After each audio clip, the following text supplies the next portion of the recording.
Ladies and gentlemen, before we get started, here at Ivy Talks Podcast Network, we're doing a subscriber giveaway. We'll be doing a giveaway on the 1st and the 15th of every month for $50 for a random subscriber. All you have to do to enter is subscribe, comment on any video, and you'll be entered for a chance to win. And once you do it once, you're entered for life. And it's going to be on the 1st, 15th of every month. A random subscriber will be chosen to win $50. As you grow, that money will go up. So go ahead, subscribe, comment to enter. Enjoy the show. Ladies and gentlemen, welcome to another episode of the WNBA coverage. The regular season is officially over and playoffs start tomorrow. Sunday. When this comes out, playoffs start tomorrow. If you're watching this, days comes out.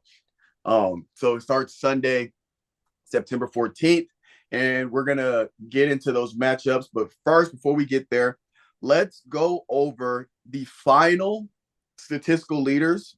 So the people that led the league in different categories. So our scoring champ for the WNBA this year is A'ja Wilson. We talked about how she passed up Napheesa Collier last week in this exciting run that the Aces have had. So A'ja Wilson is going to be the scoring leader or scoring title for the WNBA at 23.4. Rebound title goes to Angel Reese at 12.6. Assist title goes to Alyssa Thomas at 9.2. Steals title goes to Gabby Williams at 2.2. Blocks champ goes to A'ja Wilson at 2.3. And best field goal percentage finished out was Jessica Shepard for the Minnesota Lynx at 63.8. The 3-point percentage is Sonia Sintron, 44.5%. The top free throw shooter is Sabrina Osku at 93.3%. Most minutes per game, Kelsey Plum, 35.1.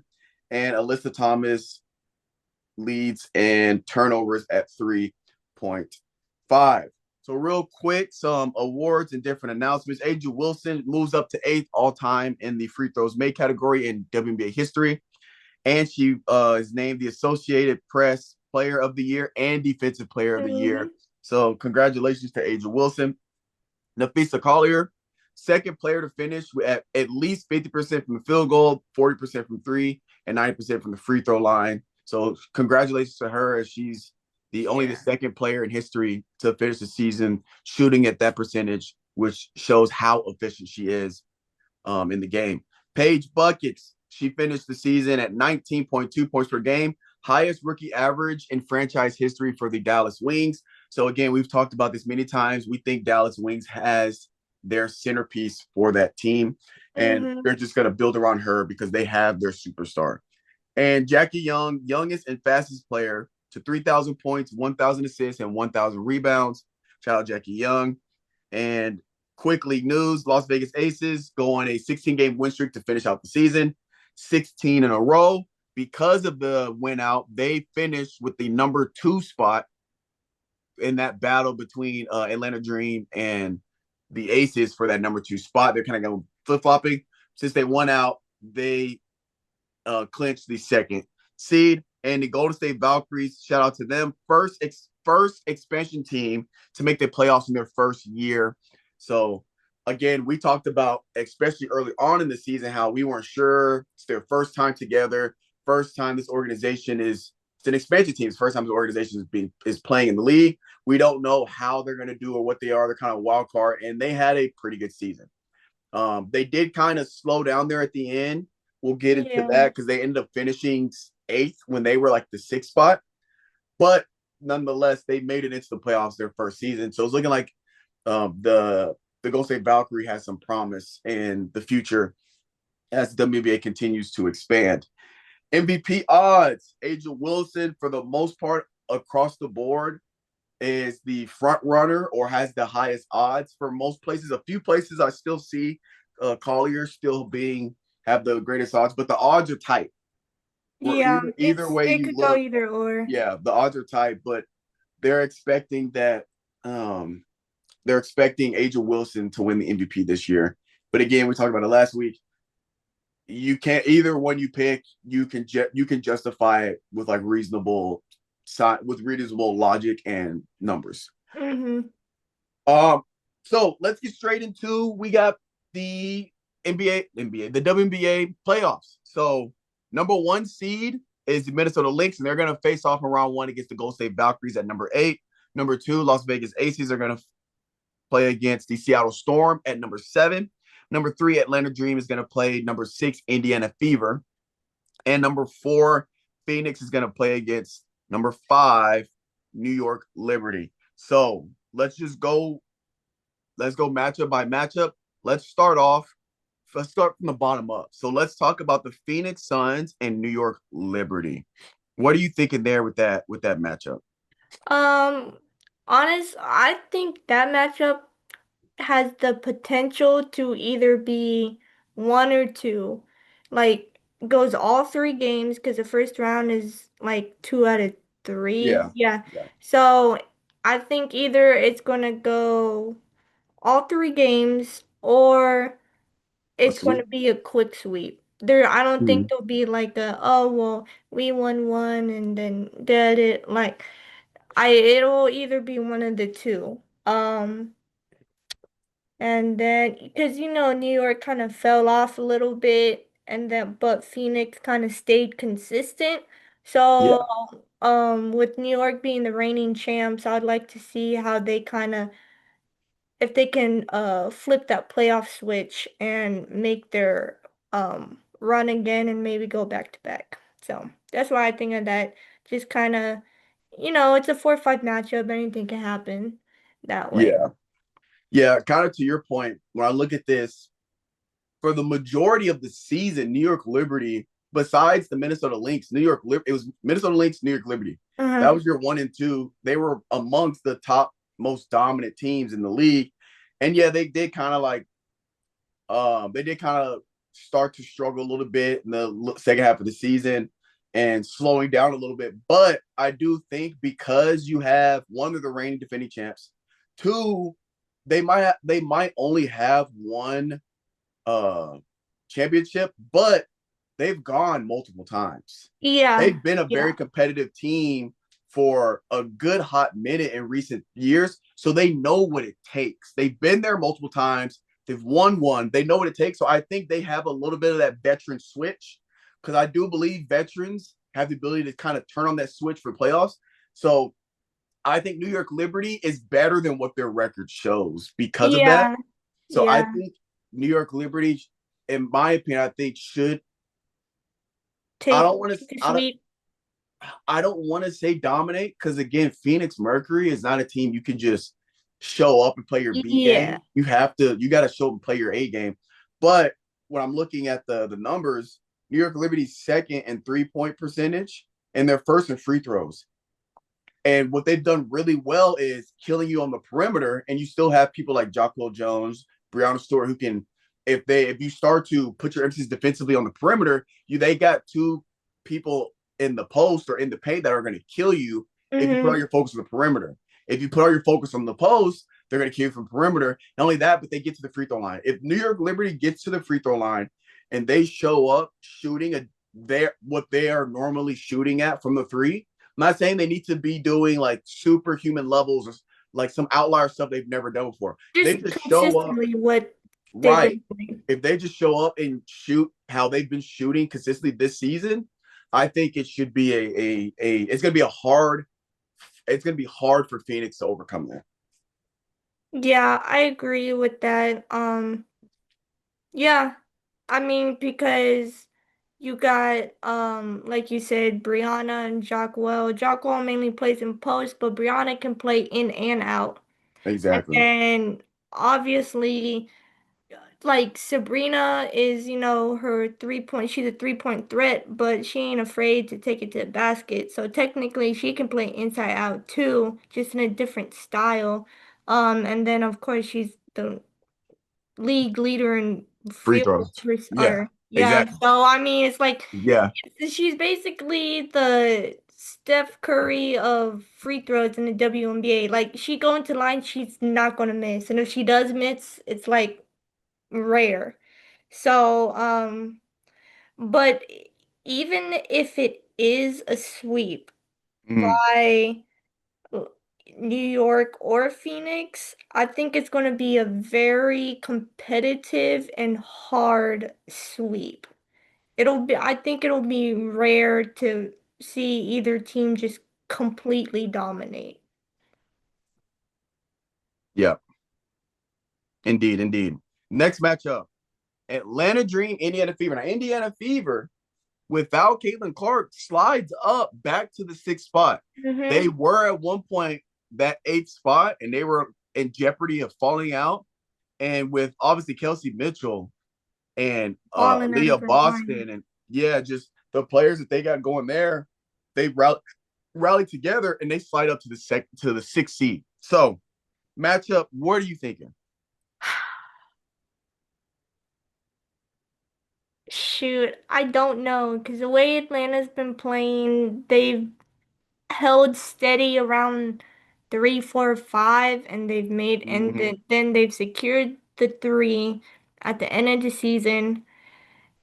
But what I'm afraid with Indiana is do Aaliyah Boston and Mitchell still have enough gas in the tank to to continue to play how they are. And not only that is they have to play better than what they are now because it's the playoffs. Right. So I'm afraid it's like, have they played their playoff best already just to make it in the Make it playoffs? right. Yeah. And can they So, sustain it? yeah, Yeah, can yeah, they yeah. sustain it? Because it's going to be Mm-hmm. more physical, it's going to be faster. I mean, we know how playoffs are, and but in both leagues, is the intensity gets turned up a huge notch.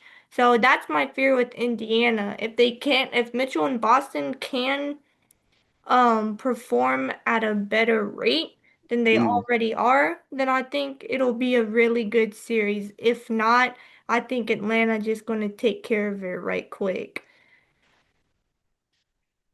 Yeah, it's tough because you're looking at a injured Fever team that has Hmm. played pretty well with the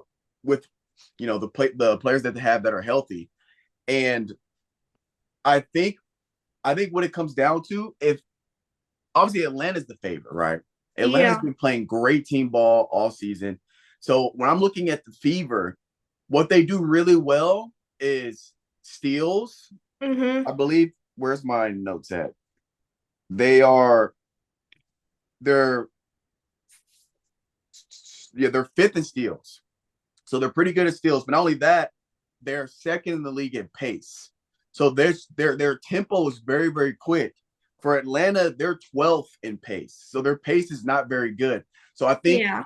matchup wise, if I'm Indiana, I'm trying to push the pace to play at the pace that we play at to get Atlanta to play at our pace. And then they're gonna have to take their defense to the next level because Atlanta has the second, I believe their offensive rating is second. Yes, their offensive rating is second, so they have to take their defense to the next level. And I think they need to lean on the passing lanes, what they do pretty well in getting steals and causing turnovers. And on their side, they have to minimize their turnovers, and they gotta just step up and play defense. Because even though Atlanta's 3 point game's not, it's middle of the pack, it's like seventh, but overall offensive rating is Great. there's only one. I think Minnesota Lynx is the only team ahead of them. So they gotta Yeah. really hunker So down that. defensively, and they gotta get Atlanta to pick up the pace to play out of their game because Yeah, Atlanta's like really good at slowing the game down. We're gonna control the pace. We're gonna get the looks we want. You're not gonna get transition baskets. They're kind of keeping everything in front of them is what they're really good at. yeah, to be honest, Aaliyah Boston, when you're talking about defense, Aaliyah Boston needs to play like how she played in South Carolina. She needs to be the double threat. She needs to drop what she needs to drop on offense to help them there and Mm-hmm. do her thing there. And then she just needs to completely bully everyone on defense. Because, I mean, without Caitlin Clark, it's going to be really tough because not only was she their high volume scorer, she was also the one that changed the way how teams played Indiana. And now without Caitlin Clark, it's a little bit easier now. We don't have to play as far out, you know, Yeah, this and that. So, but my main concern is can Aaliyah Boston and Mitchell not only play how they're playing now, but also turn it up a notch. 'Cause if that doesn't happen, which I hope it does not happen, um, I think it could be a good series, but I mean, Atlanta's just Atlanta's played well all season, and what happened to Indiana this last half of the season, which is tough. So, yeah, yeah. And I think last note I have is I think that Fever are gonna have to dip into their centers a little more. Obviously, Aaliyah mhm. Boston's the starter, but Dantis, I believe that's how you say her last name. I think Yeah, I, they're gonna have to dip into Dantis a little more. Because again, I do think Aaliyah Boston is going to be asked to do a little more offensively and defensively, which is exhausting. And they have to rebound because Atlanta is the number one rebounding team. So they're going to have to also have Dantis involved, at least in the rebound game. Whenever Aaliyah Boston's sitting, and they might mhm. have to sit her more than usual, she's going to have to do it on both sides of the court. So Yeah. that's what I have for that. Next matchup, Las Vegas Aces, Seattle Storm. Break it down. Start us off. Well, first of all, congrats to the Aces for closing out the season on a 16-game win streak, and then their last game they made what 22 threes. Yeah, I something think that's what crazy. it was. Crazy. Um, it's most likely going to be a sweep because Seattle squeaked in there.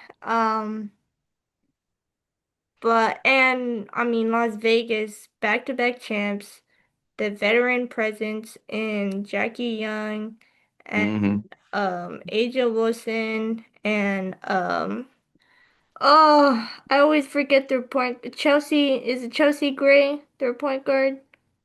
Yeah. Yeah. I mean, those are three veterans right there. And then of course, you every team that plays the Aces, your thought is, how do we contain Aja Wilson? And then it's going to be hard because in that 16 game win streak, I think Asia only had what, like 3, 4 games where she did not score 30 or more. Yeah. Yeah. So this is going to be interesting to me, but I just think it's going to be a clean sweep by Vegas and Seattle just I think has probably just run out of gas from pushing themselves from being out of the playoffs to barely squeaking in, and I just don't think that they have enough power or defensive presence to stop Vegas. Yeah. Yeah. And going back to the guard play for Vegas, you got obviously Aja Wilson for sure. And then Jackie Young, phenomenal season. And we talk about Chelsea Gray. They also have Jewel Lloyd. Yes, Like oh, they I like forgot about her. their guard play is deep. Like their Hmm. guard play is really deep, and I think the versatility of their guard play with Angel Wilson at the center point of the offense, like you said, let's say you go and just all right, we're gonna double team and make somebody else beat us. That's not gonna work because those other players will We'll beat you. beat you. Right. Like you can't leave Jewel Lloyd, Jackie Young, you can't leave them just open. You can't tell them to beat you because they will. So it's gonna have to be them playing straight up like 1v1 defense with typical help side this and the third. But like I don't Hmm. think you can put all your chips on trying to throw double teams. Yeah, because I mean, like, when teams say, "Oh, well, we finna try to contain so and so." Okay, well, tell me what contain means because contain for what, 20 points? or 30 points. Because to me, as a basketball player, if your star player is scoring 25 or 30 points every single game, and your definition of contain is only letting them score 20, I'm like, you can contain them, especially if they dish out like Asia Wilson can assist. She can get double doubles easy in her rebounds, her blocks. Yeah. I mean, you can't just you can't just say, "Oh, well, we're gonna stop Asia Wilson and make the other players beat us," because like you said, the other Mhm. Jewel Lord, Chelsea Gray, Jackie Young, they will beat you. And then you also have to give props to Becky because she's smart enough there as a coach to like, oh, I see what they're doing. Let's switch up how we play. Or, okay, they're double teaming Asia, or they're not letting Chelsea Gray get, I mean, her normal assists like she usually do. We'll run this type of action here and there, down screens, elevator screens. I mean, playing Vegas in general is just hard. And Yeah. I don't think Seattle has enough left to compete how they should. Now, what I will say for Seattle that they have going for them is their number three defensive rating. They're third. They play Mm-hmm. really good defense, and I believe they're first in steals. So Okay. if I'm Seattle, here are my three things. We got to cause turnovers. Obviously, Yeah. be it that try to force some steals because that's what they're really good at. You have to cause turnovers. Not only that, team defense, which is leaning into the stuff that they've done well.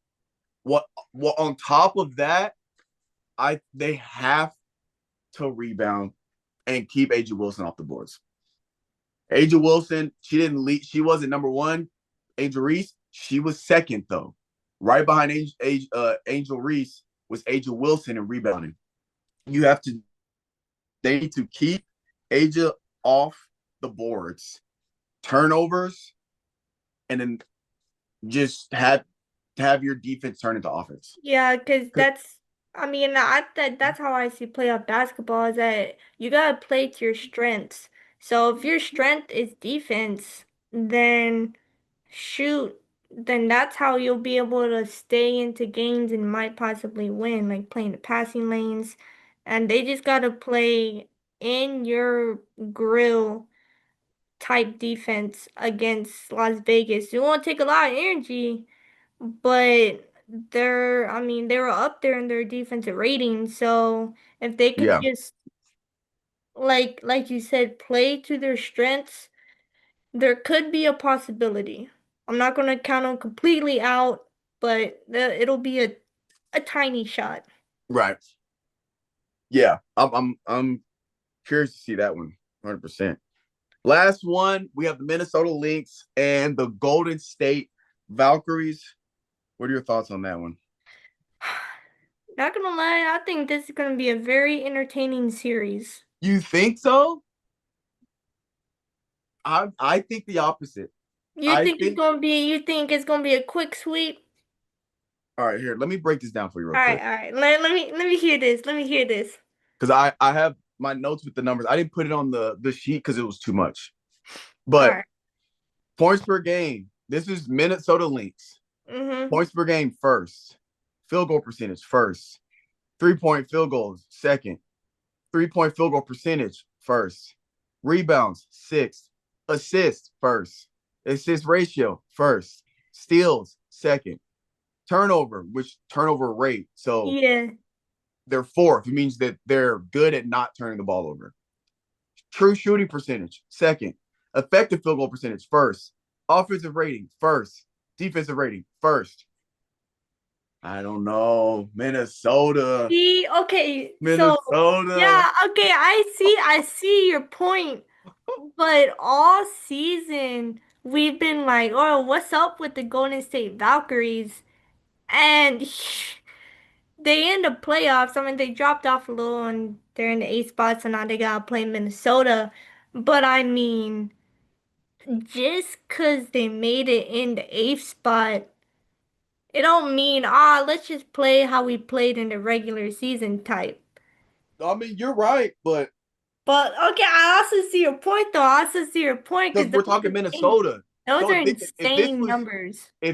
two teams that didn't have as much playoff experience, then I'd understand. The Yeah. reason why I bring this up for Minnesota is because they have a track record of upping or keeping their high level of play in the playoffs. So Yeah, I, and they I just what believe they were in the finals last year. Yeah, they were in the finals last year. Yeah. exactly. So I believe that Minnesota will continue to play at this level in the playoffs because we've seen them do it before. With Golden State, I hate saying this. We've been saying it all year, and they've been proving us wrong. Or not necessarily prove us wrong, but they've been answering our question. Mm-hmm. We don't really know what they're going to do in the playoffs. We said That that is regular true. season, and they showed us they're a solid team. Now we still don't know what they're gonna do in the playoffs because we know how playoffs go. You do really well in the regular season, playoffs come with no play. I don't want to say no playoff experience, but as a team No that playoff experience. Yeah. right as a team that this team has never been to the playoffs because it's their first year. We don't really know what to expect. Now, there's players on the team that have playoff experience, yes, But yeah, but but collectively, right not. collectively together. So it's The only reason I say I think it'll be entertaining is because I think Golden State is just gonna play. They're gonna play like straight dogs. Like they are nothing to gonna lose. every loose ball. Two, three players finna be on the floor. They gonna be in the passing lanes. They gonna be in their, boxing out, getting them rebounds. So I'm not gonna say, yeah, I do say it will be a sweep by Minnesota, but I think it'll be Competitive. competitive enough for the type of team that Minnesota has to play. Um, But yeah, back to those numbers. Those numbers for Minnesota and how they finished, that's insane. Now, what I will say in Golden State Valkyrie's defense, they are first at 3-point field goals, but that means that they take the most 3-point shots. Yeah, Their percentage is 11. So I if let's say they're able to up their level of game, taking that high volume, if they can up their 3-point percentage, I think they'll have a chance because they already take the most shots. They are third in free throw percentage, so they gotta find a way to get to the free throw line. Get Minnesota in foul trouble. Try to find a way to mhm. get Collier in foul trouble so she's off the court. More try to find a way to get Caleb McBride off the court because she's a phenomenal 3-point shooter. And they also are fourth in the league in rebounds. So rebound, second chance baskets, taking away second chance opportunities for Minnesota. They need to up their efficiency from the 3-point line because there's obviously a team that's going to live and die by the three because they all season they've taken the most threes with one of the worst percentages. Okay. Yeah. So their See, identity is but living and dying by the three. And then from there, they need to get to the free throw line. And I think if they do that, they'll have a shot. when you bring up the 3-point line, I think the playoffs is the wrong time to live or die by the 3-point line. So you're saying I'm not like saying I'm take less not attempts, saying I'm not saying scratch off the 3-pointers. I'm saying just reduce the attempts. be smart in the 3-point attempts. Like if it comes down to it, take all 24 seconds of the shot clock to get a shot and don't just jack up a BS 3 just because oh shoot, we got 3 seconds left. Yeah. Because that's where it can hurt you, especially if it's a air ball, a bad bounce, a block.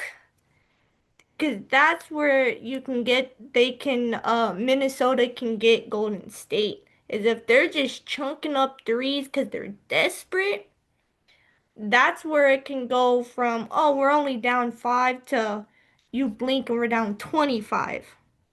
So if I was the Golden State coach, I would say be smart in the three pointers. Don't just jack them up because we can. Yeah. Yeah. I That's think how, yeah. I think it'd be a good adjustment because I think they're taking like 9.7 threes per game.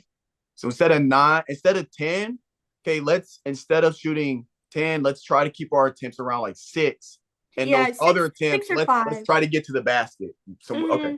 No, that makes sense. That makes sense. But I still think they're gonna live and die by the three.